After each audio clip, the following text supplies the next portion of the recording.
Welcome to my channel. Subscribe, listen, and enjoy my stories every day. The neon glow of the strip bar sign cut through the night's darkness as my car pulled up to the curb. I hesitated for a moment, my hand hovering over the door handle. It was my friend Mike's birthday, and despite my reservations, here we were. The bass from inside thumped like a second heartbeat, syncopating with my reluctant pulse. "Come on, man, don't be such a prude." Mike clapped me on the back, his laughter more boisterous with each drink he'd already downed. "It's just some harmless fun." Inside, the air was thick with cologne and dimly lit by swirling colored lights. I followed Mike, trying to look anywhere but at the stages. We found a booth, and he immediately waved over a waitress to bring us a round of shots. "To the best night ever." Mike cheered, oblivious to my discomfort. As we downed the fiery liquid, I scanned the room, my gaze unintentionally catching on a dancer. She wore a glittering bunny mask, adding an aura of mystery to her sinuous movements. I couldn't help but be drawn to her grace, the way she seemed to command attention without demanding it. But the thought was fleeting.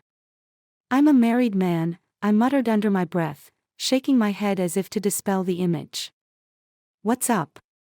Mike leaned in, his voice loud over the music. "Nothing," I assured him quickly. "Just thinking about Sarah."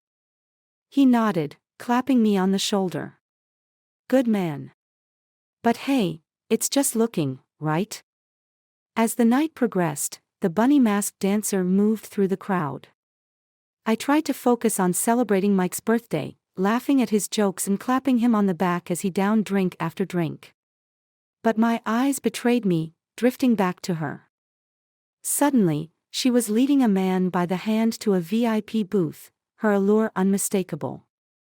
Their laughter mingled with the music, and soon, their silhouettes melded into the dim lighting of the booth. The sounds that followed were unmistakable and a sharp reminder of where I was. I felt a pang of something: discomfort, jealousy, guilt.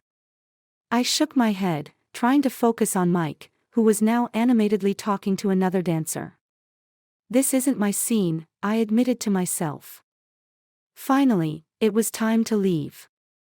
Mike, ever the life of the party, insisted on staying longer. With a promise to catch a ride home, he shooed me off. "Go on, man, Sarah's waiting for you." The drive home was a blur of streetlights and internal debate. What did that night even mean? Was I wrong to feel anything at all? As my house came into view, the normalcy of its appearance was a stark contrast to the evening's escapades. Pulling into the driveway, the front door opened, and there was Sarah, her silhouette framed by the soft hallway light. "You're late," she called out, her tone light but questioning. "I know, the guys were." I trailed off, not sure what to say. She kissed me on the cheek, her presence instantly soothing. "Dinner's ready." As I followed her to the kitchen, I noticed her bag in the hallway, slightly open. Curiosity overcame me, and I reached down to zip it up, only to freeze. Inside, there was a bunny mask, identical to the one worn by the dancer. My heart sank. Was it possible? The shock gave way to a simmering hurt. How could she? Why would she? I followed her into the kitchen, a storm of emotions brewing within me, as I tried to reconcile the woman I loved with the mask hidden in her bag. Dinner was a silent affair, each bite laden with the weight of the mask hidden just a few rooms away. Sarah chatted about her day, her voice bright and unaware of the storm brewing within me. I nodded and murmured the right responses, but my mind was trapped in a loop of betrayal and confusion. "Why are you so quiet tonight? Everything okay at the party?" she asked, her brow furrowing slightly. I forced a smile. "Yeah, just tired, I guess." She seemed to buy it, turning back to her plate, but the mask's image haunted me. As soon as dinner was over, I excused myself to the living room under the pretense of needing to unwind. Instead, I headed straight for the hallway. The mask was still there, a glaring symbol of secrets. I grabbed it, feeling its silky texture between my fingers, and confronted Sarah. "Can you explain this?" I held it up, watching her face closely. Sarah's eyes widened in shock, then confusion. "Where did you find that?" "It's just a costume piece from last Halloween." But the lie was too convenient. "I saw one just like it tonight. At the strip bar." My voice was more accusative than I intended. Her face fell, and then hardened. "You were at a strip bar?" Her tone was incredulous, shifting the focus. "And you're questioning me about a mask?" The argument spiraled, voices raised, accusations flying. Finally, she stormed out, grabbing her coat and the mask from my hand. I followed her to the door, my mind racing. "Where are you going?" I demanded. "To clear my head." "Maybe you should think about what you really saw tonight," she snapped, and then she was gone, the door slamming behind her. Alone, my thoughts were a jumble. I needed another perspective, someone to talk to. I grabbed my phone and dialed my brother, Alex. Within minutes, he was on his way over. Alex arrived with a six-pack and a worried look. "What's going on, man?" he asked as he settled onto the couch. I recounted the night's events, from the strip bar to the discovery of the mask. Alex listened, his expression serious. "You sure it was the same mask?" "It looked identical," I insisted. Alex leaned back, deep in thought. "Maybe you need to figure out if there's more to that mask than just a costume. Could Sarah be hiding something else?" The suggestion was like a splash of cold water. I don't know what to believe anymore. "Let's find out." Alex's tone was resolute. "We go back there, to the bar.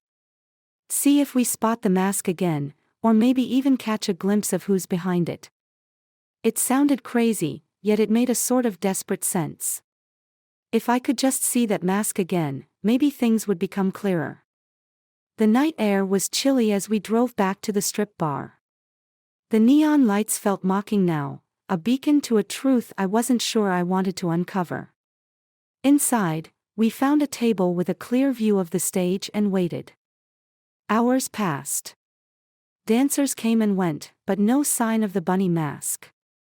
Just as I was about to give up, there she was, the dancer from last night, mask in place, moving with the same alluring grace. I nudged Alex, pointing her out. "That's her." We watched, breath held, as she finished her set and disappeared backstage. Without a word, Alex and I made our way to the back, dodging bouncers and drunk patrons. We needed to see who was behind that mask. As we rounded a corner, we almost collided with her. She was unmasked now, laughing with another dancer. But it wasn't Sarah, it was someone else entirely. Confusion washed over me, mixed with relief and then a sinking realization. If Sarah wasn't the bunny girl, why did she lie? What was she hiding? We left the bar, the early morning air sobering. The ride home was silent, each of us lost in our thoughts. As I pulled into the driveway, I saw Sarah's car. She was home. Now, I needed answers more than ever. Pulling into the driveway, I noticed that all the lights in our house were on, an unusual sight for such a late hour. My heart pounded with a mix of dread and determination as I parked the car.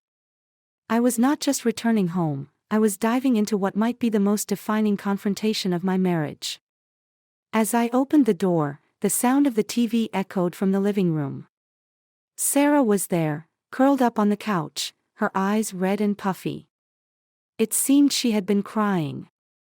The sight of her vulnerability momentarily weakened my resolve. "Sarah," I began, my voice softer than I intended. "We need to talk." She looked up, wiping her eyes with the back of her hand. "I know. I'm sorry for storming out. It's just, this all looks so bad, doesn't it?" I sat down beside her, the the distance between us feeling like miles. I went back to the bar, I confessed, watching her reaction closely. Her eyes widened in surprise and then narrowed slightly. You did what? I saw the dancer with the bunny mask again. It wasn't you. I paused, letting the information sink in. But that doesn't explain why you lied about the mask being just a Halloween costume. Sarah sighed, a long and weary exhalation. I lied because I knew how it would look. But it's not what you think. Then what is it? I urged, my tone a mix of frustration and desperation. She hesitated, biting her lip, then reached for a small envelope on the coffee table. Here. I wanted to surprise you next week for your birthday. Puzzled, I took the envelope and opened it. Inside were tickets to a couple's retreat and a brochure featuring various couples' activities, including a masquerade ball. The theme? Classic cinema and fantasy characters, featuring prominently a couple dressed with a bunny mask and a tuxedo. It was supposed to be a surprise. A way to spice things up, reconnect, she explained, her voice trembling. I saw how distant we've been, how we're both caught up in work. I thought this might help us. I was stunned. All this time, my suspicions had clouded the simple truth. Sarah, No, let me finish, she interjected. When you saw the mask and I saw your reaction, I panicked. I thought you'd never believe something so innocent because, honestly, would I believe it if it were the other way around? Her honesty cut through the last of my doubt. I should have trusted you more, I admitted, feeling a deep sense of shame. We talked deep into the night, unraveling each misunderstanding and each unsaid fear. It was clear how much we had neglected our relationship, buried under the daily grind and unspoken insecurities. As dawn broke, Sarah suggested something bold. Let's not let this night go to waste. Let's start over right now. Start over. I echoed, not sure what she meant. Yes, she smiled, pulling out a second bunny mask from the couch's side. But this time, for fun, between us. No secrets, no fears. Just us. Laughing, I agreed. As we put on the masks, it wasn't just about hiding, it was about seeking the truth in each other again. As we danced in our living room, mimicking the ball we would soon attend, the weight of the past hours lifted. We were not just patching up old wounds, we were weaving a new tapestry of memories, built on transparency, laughter, and the promise of new beginnings. The evening of the masquerade ball arrived with an air of excitement and a hint of mystery. Dressed in our finest, with Sarah in a dazzling dress and me in a crisp tuxedo, complemented by our bunny masks, we entered the grand ballroom that was alive with the murmur of disguised revelers and orchestral music. As we mingled with other couples, the weight of the past week seemed to lift away, replaced by a sense of playful anonymity. The ballroom was aglow with shimmering lights and laughter, the air thick with the scent of perfume and anticipation. Let's promise to make tonight about us, Sarah whispered, her eyes gleaming through the mask. I wouldn't have it any other way, I replied, pulling her closer as we swayed to a slow, haunting melody. Midway through the evening, as we took a break from dancing, Sarah's phone buzzed. She glanced at it, her brow furrowing slightly. It's a message from the retreat organizer, she said, puzzled. They want to see me in the foyer. Something about a mix-up with the room bookings. I'll come with you, I offered, sensing her hesitation. No, stay and enjoy. I'll be right back, she insisted, squeezing my hand before slipping away into the crowd. Left alone, I wandered through the ballroom, admiring the elaborate costumes and masks. The music and laughter blurred into a symphony of lightness and joy, yet a part of my mind remained with Sarah, wondering about the mysterious call. After what seemed like an eternity, I felt a tap on my shoulder. Expecting Sarah, I turned, but instead, I faced a woman in an ornate fox mask. Enjoying the evening? She asked, her voice tinged with mischief. Yes, though I'm waiting for my wife, I replied, trying to peer past her into the crowd. Perhaps you could enjoy a dance while you wait. It's a masquerade, after all, the fox-masked woman coaxed, offering her hand with a graceful flourish. Reluctantly, I accepted, drawn in by her charm and the surreal atmosphere. As we danced, her movements familiar and alluring, a nagging thought tugged at my mind. The song ended, and as the fox-masked woman leaned in, her whisper sent a shiver down my spine. Did you enjoy the surprise? Before I could respond, she slipped away into the throng of dancers, leaving me bewildered. My heart raced as I moved through the crowd, searching for Sarah. Reaching the foyer, I found her talking animatedly with the retreat organizer, her laughter ringing clear. "There you are," she exclaimed as she saw me. "Everything's sorted. It was just a room upgrade." "Who was that you were talking to just now in the ballroom?" "The one in the fox mask?" I asked, trying to keep my voice even. Sarah looked puzzled. "I've been here the last 20 minutes, sorting things out." "Why? What happened?" I explained the encounter, describing how the woman knew about the surprise. Sarah's eyes widened with realization. "I think I know what this is about," she said, pulling me aside. She revealed that she had planned one more surprise for the night, a game designed to test my perceptions and trust. The woman in the fox mask was part of the act, a friend from her book club who was also attending the retreat. Laughing at the elaborate setup, I felt a mix of admiration and relief. "You really had me going there." As we returned to the ballroom, hand in hand, the night unfolded with renewed spirits. The masquerade was more than just a dance, it was a revelation of our trust and joy in each other, a playful test of our bond. As the clock struck midnight, the masks came off, and the revelers applauded the unveiling. Underneath it all, it was not just our faces that were revealed, but a deeper understanding of each other, forged in secrecy but solidified in truth.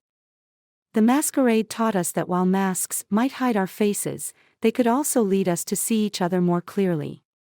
And as we drove home, the moonlight seemed to dance on the road ahead, promising more adventures, more laughter, and above all, more trust, no matter the disguises we might wear.